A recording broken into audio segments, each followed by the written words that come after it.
When I found out I was going to be a parent, I immediately felt a lot of anxiety and worry. So I went on to BetterHelp to try to look for a therapist to help me with that. My relationship with my family and with my boyfriend and with myself were suffering. I really needed help. I was ruminating a lot. Really getting those thoughts out to a therapist and getting feedback was just life-changing. Discover what BetterHelp Online Therapy can do for you. Visit BetterHelp.com today.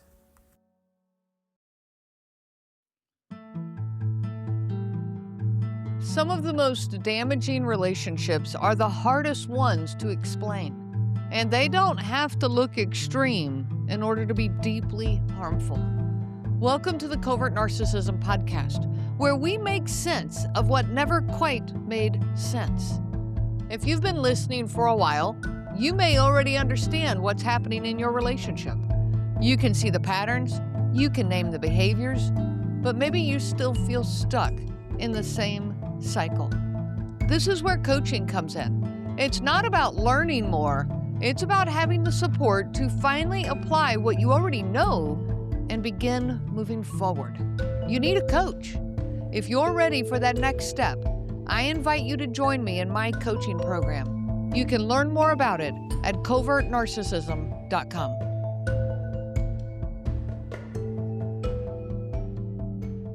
One of the things that I love most about doing this podcast is hearing from you. Those of you out there who are listening, the people who are living this every single day of your life, asking the difficult questions and doing the exhausted and crazy-making work of trying to understand what's happening in your own life. So today I want to start by saying thank you. Thank you to everyone who is here listening, and especially thank you to everyone who has written in, sent a message, or reached out to share a story or ask a question. This podcast exists for you, and when you engage with it, you make it better for all of us. I want to encourage more of you to do the same. If you have a question, a situation you're trying to make sense of, or a topic that you'd like me to address, please reach out to me. I read what you send, and episodes like today's are born directly from your words. So let's dive into this. I recently received a message that really stood out to me. Not because it was shocking, but because it was so honest, so thoughtful, and so representative of something that I know many of you are navigating right now. And I want to read these words to you. I've really been enjoying your podcast these past several months as I learn and explore the world of covert narcissism. I wanted to get your thoughts on how to balance love, sympathy, and caretaking in a long-term marriage with someone with significant narcissistic tendencies and a chronic illness. This is a challenging combination that I have not yet heard addressed in the books or podcasts that I've consumed. Her pain and discomfort is regularly used to leverage obligation and guilt. Yet I truly do not live her pain, so any judgment I have of her choices and lack of motivation seems unfair and contemptuous. Consequently, for years, I've been inclined to yield to that pressure in every aspect of our lives. I recognize I have enabled her to become who she is today, unable to care for herself or our children or our house, which has in turn caused significant mental health, stress, and work issues for me. And to the person who wrote this, I first off want to say, thank you so much for sending this in. I absolutely hear the pain, the confusion, and even the compassion in your words. Those words are extremely genuine and honest, and I do want to address this. It deserves its own spot right here on the podcast. To everyone else who's listening right now, even if your situation doesn't involve a chronic illness specifically, I still want you to stay here because what we're really talking about today goes much deeper than any one diagnosis. We're talking about what happens when somebody uses a real vulnerability, whether that's a chronic illness or mental health struggles, a traumatic past, a rough childhood, financial hardship, stress in their life. They can use anything as a tool to control you, to hold you in place, and to get themselves off the hook. So we're going to talk about how you navigate this, both with compassion and keeping your own sanity intact. Now let's start here. chronic illness, like many of these other struggles, are very real. Chronic illness is a real thing, okay? And it is a struggle for the person who's dealing with it. The pain, the fatigue, the frustration of it, the unpredictability of it, all of that is real. And I am not here to minimize that for a single second. And the person who wrote this in to me, I hear that in you as well. You're not trying to minimize or dismiss what your wife is struggling with. But here's what's also true. Real pain can coexist with manipulative behavior. And in a relationship with a covert narcissist, it often does. And that's not okay. The real pain that they're dealing with, absolutely. It's okay to make space for that. The manipulative behavior, absolutely not. Now, this is one of the reasons that these situations, though, are so incredibly hard to navigate. They're so hard even to talk about because the moment you start to feel resentment or frustration or like something isn't right, there's a voice in your head that says, but they're sick. How can I be upset with somebody who's suffering? How can I do that to them? That's not fair. And that voice inside your head, that's the trap.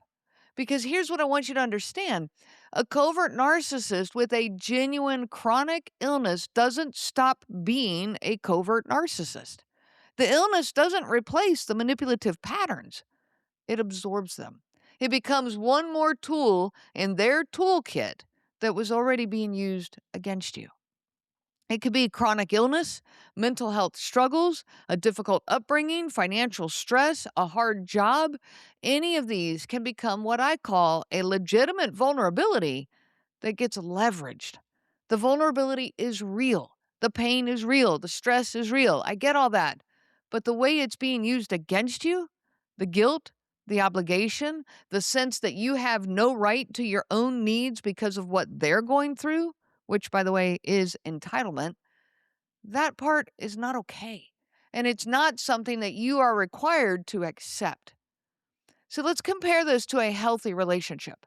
In a healthy relationship, when someone is struggling, truly struggling with for example, a chronic illness or some type of real pain in their life, they might lean on their partner, yes. In fact, I encourage that. But there's also from that healthy partner a sense of awareness. They have gratitude for the help and support you are giving them. They have a desire, even in their hardest seasons, to not become a, huge burden or a long-term burden. They don't use their pain as a weapon against their partner. They don't make you feel guilty for having your own limits. They don't escalate the moment you try to step back. Yes, they lean on you, but they do it with awareness, gratitude, and even humbleness. What you described, pain that's being used to leverage obligation and guilt, that's not the behavior of someone who's simply trying to cope with illness. It's a manipulative pattern from the narcissistic tendencies. Now let's talk about how you got here. You didn't end up in this position because you're weak or naive or foolish. No, you ended up here because you are a caring person to begin with. And caring people in relationships with covert narcissists are particularly vulnerable to something that I would call a caretaker trap. Here's how it works. In the beginning, you showed up for your partner in the way that any loving person would. When they were in pain, you helped them. When they couldn't do something, you did it for them. When they expressed a need, you responded with care and maybe action. Because that's what love looks like. This is not a bad thing. You didn't show up in this relationship in a bad way by doing these things. It's what it means to be a good partner. But with a covert narcissist, especially one with a chronic illness layered on top, something starts to shift over time. Your help stops being received as a gift and starts being expected as a given. The bar for what they can manage keeps getting lower and lower, while the load that you are carrying keeps getting heavier and heavier. And every time you try to pull back, even slightly, even reasonably, there's a consequence to pay. You see, that consequence to pay has to do with the covert narcissism. This is how the entire marriage goes with these people. This is how the entire relationship, if it's a family relationship, when you step back, when you take some time for yourself or put your needs above theirs, there's a consequence to pay. There's guilt, there's withdrawal, there's blame, there's, gaslighting and circular conversations and all the things we talk about. There's an increase, maybe even in their expressed suffering. And so the victim mentality comes out. Accusations that you don't care. So what do? You step back in. Why? Because you do care. And it's okay to be a caring person. I will not hold that against anybody. But because you are a caring person and because their pain is real, you don't want to be the kind of person who abandons someone who's suffering. So you step back into action. And over decades in a marriage that's like this, that cycle just compounds on top of itself.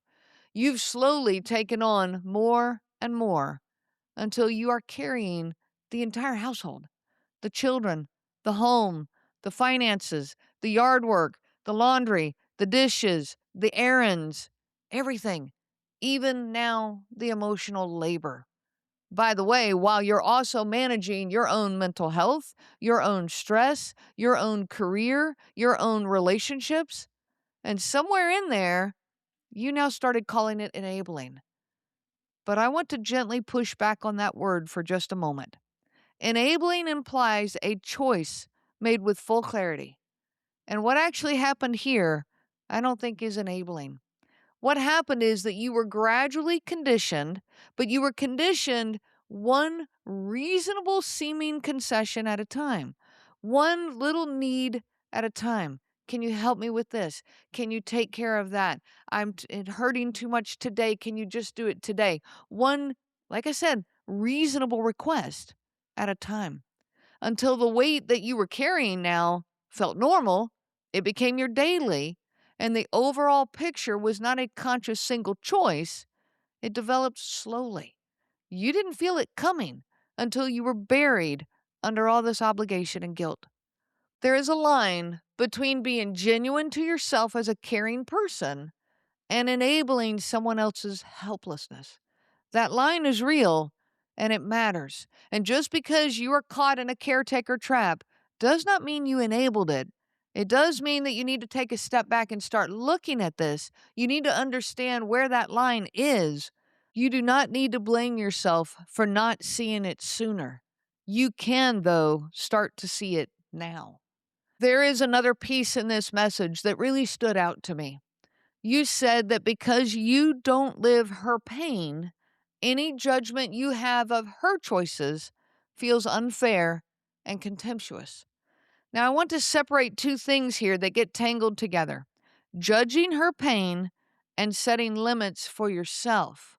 These two things are not the same. You do not have to judge her pain in order to protect your own well-being. These are two separate issues. You can fully, genuinely, wholeheartedly acknowledge that her pain is real. And you can still say at the same time, I cannot be responsible for everything. I cannot carry all of this alone. That is not contempt. That's actually sanity. There is a profound difference between supporting someone and being responsible for them.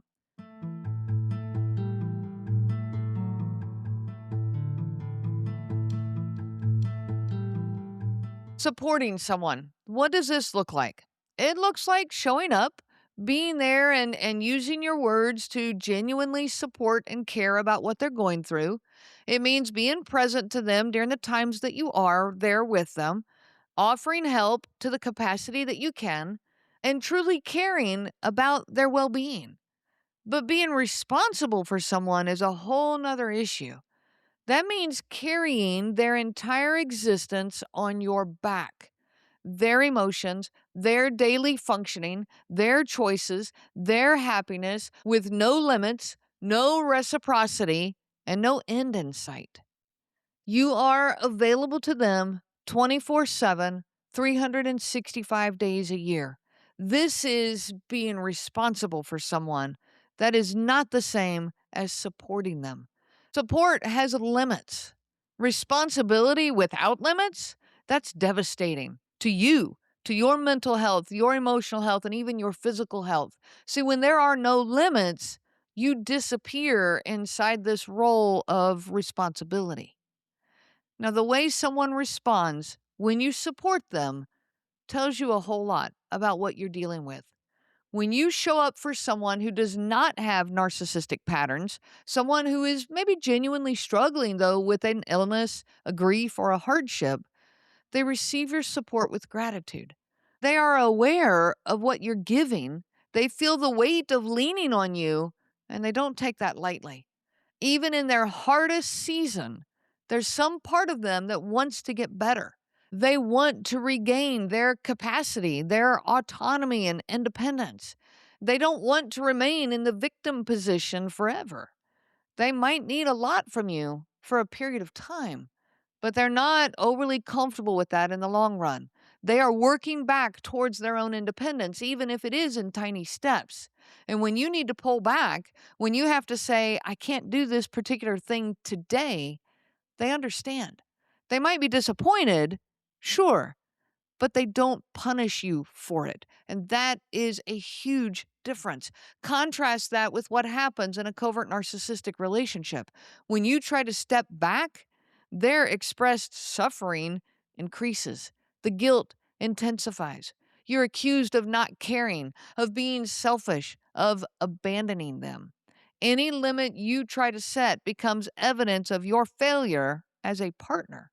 And that response, that pattern, it's not about the illness. This is the covert narcissism.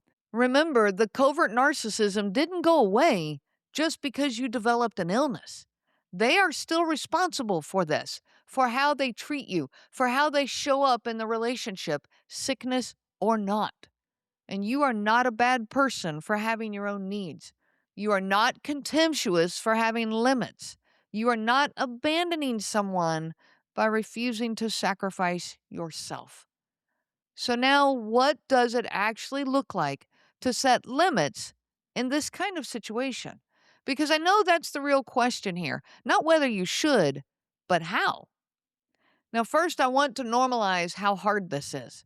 When chronic illness is part of the picture, every limit you try to set will feel cruel on some level because there's a real person in real pain on the other side of it. That feeling does not mean your limit is wrong. It means you are a human being with empathy. Hold on to both of those things. Second, remember this. You can acknowledge pain without letting it override every boundary you try to hold. You can say, I know you're hurting, and also, I cannot help right now. You can say both of those things at the same time because both of them are true. You don't have to choose between compassion and self-protection. And finally, setting limits is not the same as abandoning them. You're not walking away from this person. You are deciding what you can sustainably offer and holding on to that, even when the pushback comes. And it will come. That pushback is not proof that you're doing anything wrong. It certainly, though, may be proof that they are not willing to give you the space that you are asking for. Remember, the illness, the chronic illness, does not replace the covert narcissism, or it doesn't make it magically go away. So here are some practical starting points. Identify one or two areas where you have been doing something that this person is genuinely capable of doing for themselves, even if it's hard, even if it's slow, and begin stepping back from those specific things. Not necessarily with a speech, definitely not with an ultimatum, just quietly, steadily. Begin letting that responsibility shift back on just a couple of things where you can step back on. And when the guilt comes, and it will, notice it without automatically responding to it.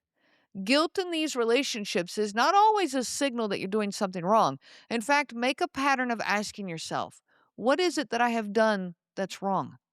If you have done something wrong, then the guilt was helpful. You can now see it and go make amends.